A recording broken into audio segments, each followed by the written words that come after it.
Hello viewers, welcome to easy English, হাতের মুঠোয় ইংরেজি। আজকে আমরা আলোচনা করব ইন্টারজেকশন সম্বন্ধে। যারা এখনো চ্যানেলটি সাবস্ক্রাইব করোনি তারা চ্যানেলটি সাবস্ক্রাইব করে দাও আর বেল আইকনটি টিপে দাও। তো চলো শুরু করা যাক আজকের video.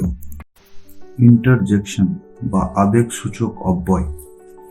An interjection is a word that expresses some sudden feeling. অর্থাৎ একটি ইন্টারজেকশন হলো একটি শব্দ যা কিছু আকস্মিক অনুভূতি প্রকাশ করে। তাহলে আমরা দেখছি যে আমরা যে কোনো যে আকস্মিক অনুভূতিগুলোকে বা ফিলিংসগুলোকে আমরা যখন প্রকাশ করি একটা শব্দের মাধ্যমে, সেই শব্দটাকে আমরা বলবো ইন্টারজেকশন। যেমন ওহ, আহ, হুররে, ওয়াও, অ্যালাস এটসেট্রা। তাহলে এই যে এই শব্দগুলো ও, আ, হুররে, ওয়াও, অ্যালাস, এই শব্দগুলো দিয়ে কিন্তু আমরা আমাদের মনের যে আকস্মিক কোনো আবেগকে আমরা প্রকাশ করে থাকি। তাহলে এই জন্য এগুলোকে কি বলে? আবেগ সূচক অব্যয়। একটি ইন্টারজেকশনের পর সবসময় একটি বিস্ময়সূচক চিহ্ন বা এক্সক্লেমেশন মার্ক ব্যবহার করা হয়। তাহলে দেখতে পারো যে আমি যে ইন্টারজেকশনগুলোর উদাহরণ দিয়েছি ওগুলোর পরে কিন্তু একটা করে এক্সক্লেমেশন মার্ক ইউজ করা হয়েছে। একটি ইন্টারজেকশন বাক্যের একটি অবিচ্ছেদ্য অংশ নয়, এটি কোনোভাবেই বাক্যটিকে ব্যাহত করে না।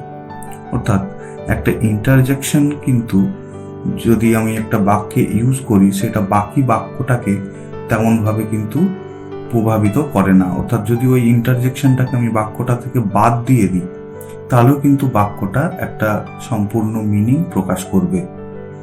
যেমন hurray, we have won the match. এখানে দেখো হুররে এই কথাটা হচ্ছে ইন্টারজেকশন হিসাবে ব্যবহার করা হয়েছে।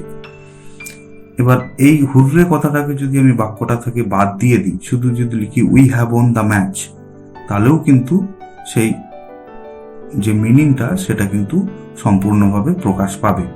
তাহলে এই জন্য কিন্তু ইন্টারজেকশনকে কখনো কখনো আবার পার্টস অফ স্পিচ হিসাবে ধরাই হয় না। এবার বিভিন্ন ইন্টারজেকশন বিভিন্ন আবেগকে প্রকাশ করতে ব্যবহার করা হয়। তাহলে বিভিন্ন ইন্টারজেকশন দিয়ে বিভিন্ন আবেগ প্রকাশ করা হয়। নিচে তার একটি উদাহরণ দেওয়া হলো। তাহলে তার কয়েকটি উদাহরণ আমরা দেখে নেব যে কিভাবে বিভিন্ন ইন্টারজেকশন বিভিন্ন আবেগকে প্রকাশ করতে ব্যবহার করা হয়। যেমন হুররে, এটা কি প্রকাশ করে? আনন্দ। তাহলে hurray, I got the job. তাহলে এখানে এই হুররে কথাটার মাধ্যমে এই যে জব পাওয়ার যে আনন্দটা সেটাকে কিন্তু এই উচ্ছ্বাসটাকে প্রকাশ করা হয়। আবার অ্যালাস অর্থাৎ এটা দুঃখ প্রকাশ করতে ইউজ করা হয়। অ্যালাস, হি ইজ ডেড, হাই, সে মারা গেছে। তাহলে এখানে আমরা যে দেখছি যে অ্যালাস কথাটা দিয়ে আমরা কিন্তু এই যে দুঃখটা, সেই সময়কার যে দুঃখটা সেটাকে আমরা প্রকাশ করছি। ব্রেভো, প্রশংসা, অর্থাৎ ব্রেভো কথাটাকে কখন প্রকাশ করা হয়? প্রশংসা প্রকাশ করে ব্রেভো কথাটা দিয়ে। Bravo, what a catch. এখানে দেখো যে ক্যাচটা নিয়েছে এই ক্যাচটার প্রশংসা করছি আমরা ব্রেভো কথাটা দিয়ে। আহ, দুঃখ প্রকাশ করে।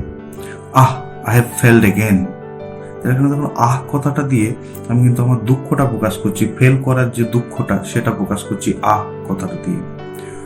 ওয়াও, বিস্ময় বা আনন্দ প্রকাশ করে। Wow, what a good idea. এখানে দেখো ওয়াও কথাটা, এটা কিন্তু এই যে গুড আইডিয়া, এটার যে বিস্ময় আইডিয়াটা পাওয়ার পরে আমি সেটা প্রকাশ করছি যে আহ, কি সুন্দর একটা আইডিয়া, তাই তো?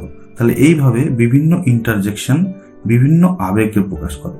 আর বহু ইন্টারজেকশন রয়েছে। যত রকমের আওয়াজ আমরা মুখ দিয়ে বের করি যে কোনো আকস্মিক ঘটনাতে, সেই আওয়াজগুলো সব ইন্টারজেকশন হিসেবে ব্যবহার হয়।